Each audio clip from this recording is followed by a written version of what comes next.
आज हम बात करेंगे partial differential equation of order 2 with variable coefficient में टाइप 2 टाइप की प्रॉब्लम्स के बारे में। टाइप 2 में जो इसका टाइप है उसकी हम जनरल फॉर्म अगर हम देखें तो इसमें 4 टाइप के क्वेश्चन अगर इस टाइप में अगर ये वाली में से चारों फॉर्म में से कोई फॉर्म होती है तो टाइप 2 की तरीके से सॉल्व की जाती है। तो देखिए कौन कौन सी फॉर्म होती है। पहली फॉर्म होगी आपकी R plus P is equal to F. दूसरी फॉर्म होगी आपकी S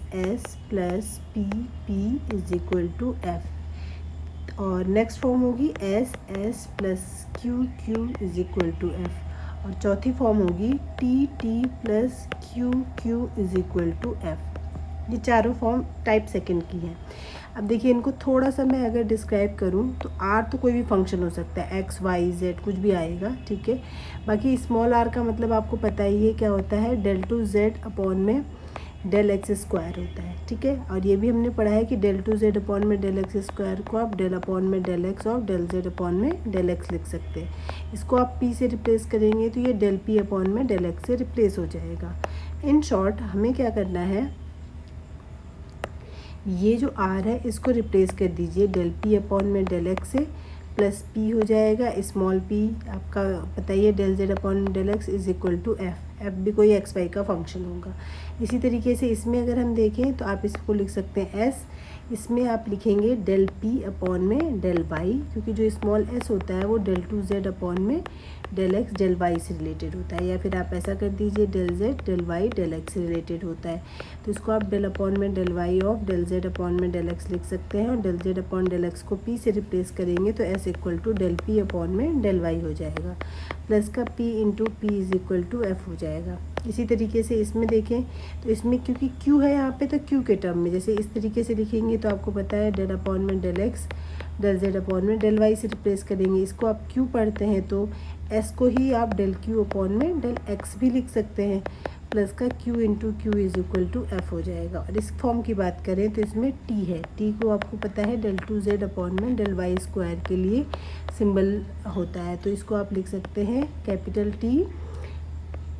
del Q upon del Y plus Q into Q is equal to F, ठीक है। बाकी ये जो capital R S P Q दिखाई दे रहे हैं, एफ दिखाई दे रहे हैं, ये एक्स वाई कोई फंक्शन होंगे। इन चारों में क्या सिमिलैरिटी है, ये चारों जो है अगर आपको थोड़ा सा अगर इसमें रिजेंबल कर पा रहे हैं तो ये वन ऑर्डर की ऑर्डिनरी डिफरेंशियल इक्वेशन में आपने जो लीनियर डिफरेंशियल इक्वेशन देखी थी ये उससे रिजेंबल कर रही है। उसमें क्या होता था, फॉर्म इस टाइप की होती थी, d Y by D x plus का p x p y is equal to q, जब पी और क्यू जो होते थे वे एक्स के फंक्शन होते थे, ठीक है। जो यहाँ पे नीचे आ रहा है इसके फंक्शन हुआ करते थे। तो अगर आप देख रहे हैं ये लगभग इसी टाइप का बन रहा है। अगर मैं आर से डिवाइड कर दूँ तो ये लगभग यही फॉर्म बन रही है, ठीक है। D Y by D x plus का p y is equal to q. तो इसको कैसे सॉल्व करते थे, इसमें पहले इंटीग्रेटिंग फैक्टर निकालते थे e raise to the power p d x करके, और जो भी इंटीग्रेटिंग फैक्टर आता था जो सोल्यूशन होता था वो दिया जाता था y into integrating factor is equal to integration q into integrating factor plus integrating constant, ऐसे करके दिया जाता था। बस सेम यही सिस्टम इसमें भी आपको फॉलो करना है, ठीक है। अब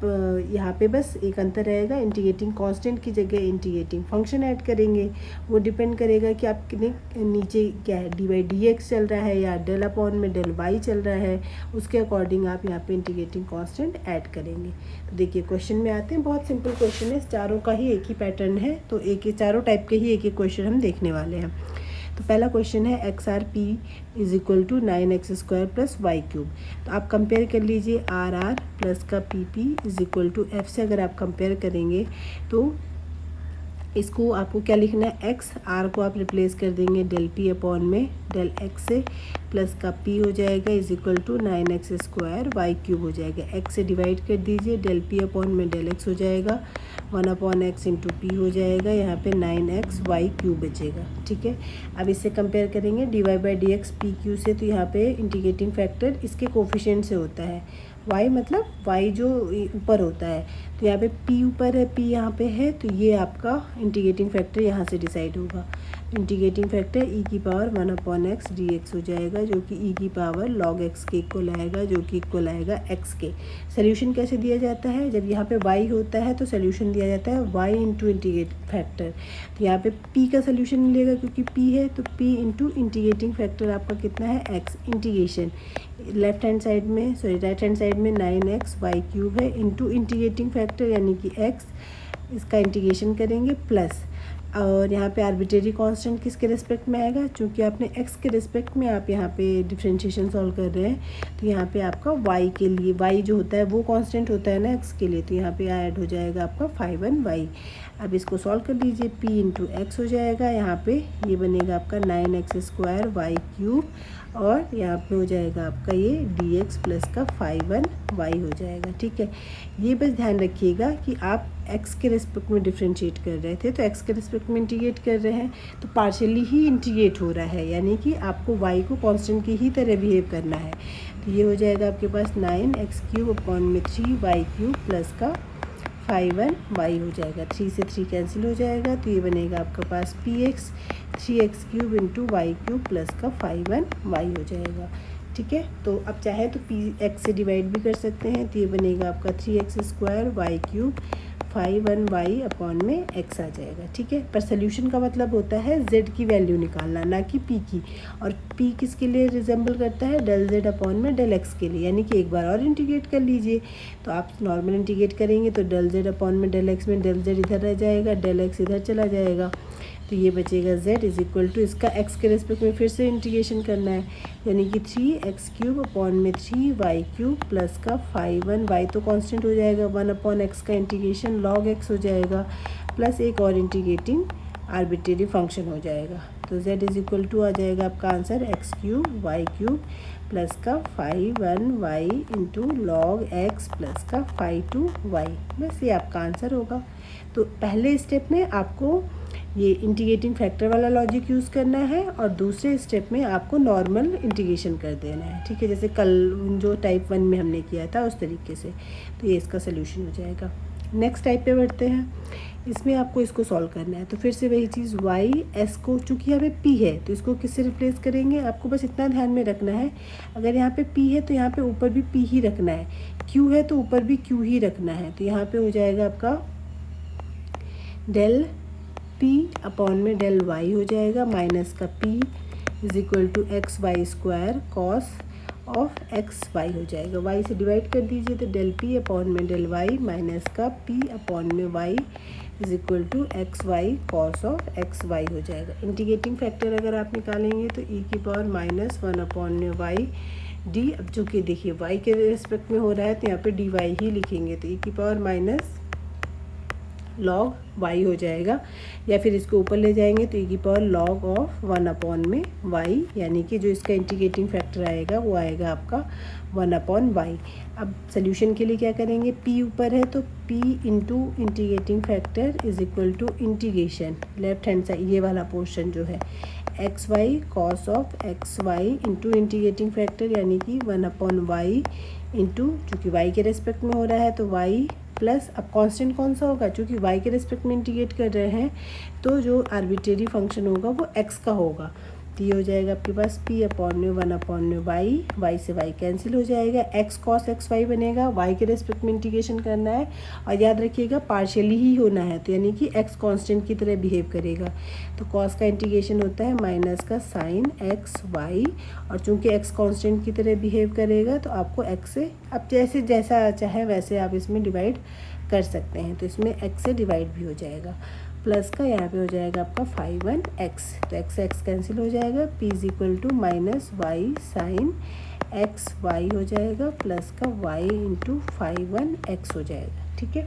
अब क्या करेंगे, आपको p का मतलब होता है डेल z अपॉन में डेल x, अब x के रेस्पेक्ट में इसको इंटीग्रेट कर लेंगे तो z बचेगा, याद रखिएगा x के रेस्पेक्ट में कर रहे हैं तो y कांस्टेंट की तरह बिहेव करेगा, तो माइनस वाई साइन का जो इंटीग्रेशन होता है, सॉरी कॉस का इंटीग्रेशन तो प्लस में ही आता है ना, ठीक है, साइन का माइनस कॉस हो जाता है तो माइनस का कॉस x इंटू वाई, और ये जो एक्स वाई में x के रेस्पेक्ट में कर रहे हैं तो अब इसमें y से डिवाइड करना पड़ेगा, प्लस अब x के रिस्पेक्ट में कर रहे हैं तो ध्यान रखिएगा y कांस्टेंट आएगा, integration of phi 1x dx हो जाएगा। कांस्टेंट क्या ऐड होगा, फाई टू y ऐड हो जाएगा। z इज इक्वल टू बनेगा आंसर माइनस का cos of X Y plus का y, इसको चाहें तो साई 1x पढ़ सकते हैं, प्लस का फाई टू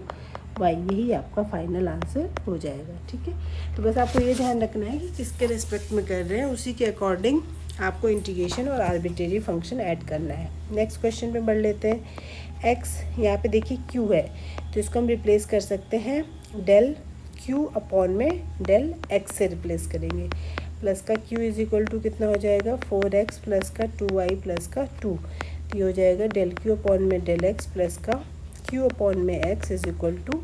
4x से अगर हमने डिवाइड किया है तो इसमें डिवाइड कर देंगे 4 प्लस 2y अपॉन में x प्लस का 2 अपॉन में x हो जाएगा। इंटीग्रेटिंग फैक्टर निकालिए, हो जाएगा e की power 1 upon x into D x, तो log x बनेगा, फिर से ये x आ जाएगा। सोल्यूशन कैसे दिया जाएगा, q into x integration 4 plus 2y upon में x प्लस 2 अपॉन में x इंटू में कितना आ जाएगा x प्लस इंटीग्रेटिंग कांस्टेंट, चूँकि x के रेस्पेक्ट में हो रहा है तो फाई 1y हो जाएगा, q इंटू एक्स हो जाएगा, इसका इंटीग्रेशन आपको करना है, dx आ जाएगा। ठीक है, तो 4x पहले तो इसको ठीक से लिख लेते हैं, 4x प्लस का 2y प्लस का 2 हो जाएगा इंटू में dx हो जाएगा प्लस का फाई 1y हो जाएगा, तो q इंटू एक्स हो जाएगा is equal to X square upon 2 यानी कि 2x स्क्वायर प्लस का 2xy प्लस का 2x प्लस का फाई 1y। अब q का मतलब क्या है, फिर x से डिवाइड भी करना है आपको, इसमें x से फिर डिवाइड करेंगे तो 2x प्लस का 2y प्लस का 2 प्लस का फाई 1y अपॉन में x बनेगा। अब q का मतलब होता है डेल z अपॉन में डेल y। अब y के रेस्पेक्ट में करेंगे तो इधर तो सिर्फ क्या बनेगा z, यानी कि ये 2x तो कांस्टेंट हो जाएगा, y आ जाएगा, y का y स्क्वायर अपॉन 2 हो जाएगा, इसका भी 2y हो जाएगा, 1 अपॉन एक्स ऐसे आ जाएगा, फाई 1y का इंटीग्रेशन आ जाएगा और कांस्टेंट ऐड हो जाएगा x के रेस्पेक्ट में। ठीक है, तो z is equal to 2xy plus का y स्क्वायर प्लस का 2y प्लस का, इसको आप साइन 1y करके पढ़ सकते हैं, अपॉन में x प्लस का फाई 2x, ये इसका सोल्यूशन हो जाएगा। Final question, t minus X Q is equal to X square, तो t का मतलब होता है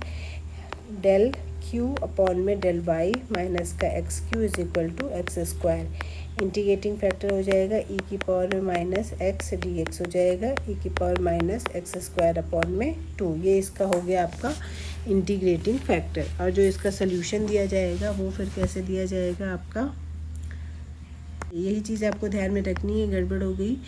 x को देख के हमने x कर दिया e की पावर माइनस एक्स, लेकिन आपको किसके बेस में, तो y के रिस्पेक्ट में करना है ना, तो यहाँ पे dy ही आएगा, तो e की पावर माइनस एक्स वाई बन जाएगा। सोल्यूशन कैसे देंगे, e की power minus x y equal to integration x square into e की power minus x y into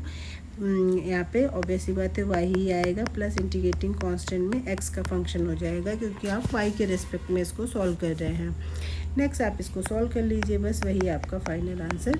हो जाएगा। तो y के रिस्पेक्ट में कर रहे हैं तो x कांस्टेंट हो जाएगा, e की पावर माइनस एक्स वाई हो जाएगा, अपॉन में इसमें जो अपॉन में आ जाएगा माइनस एक्स प्लस का फाई 1x हो जाएगा, एक कैंसिल हो जाएगा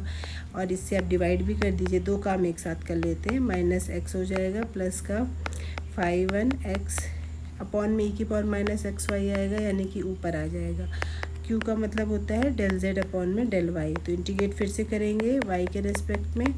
तो हो जाएगा आपके पास फाई 1x e की पावर एक्स वाई और अपॉन में आ जाएगा आपका x प्लस का इंटीग्रेटिंग कांस्टेंट फाई 2x हो जाएगा। तो जो इसका फाइनल सोल्यूशन हो जाएगा X Y plus phi 1x upon में x को चाहें तो आप पूरा फिर से क्या पढ़ सकते हैं, साई 1x पढ़ सकते हैं,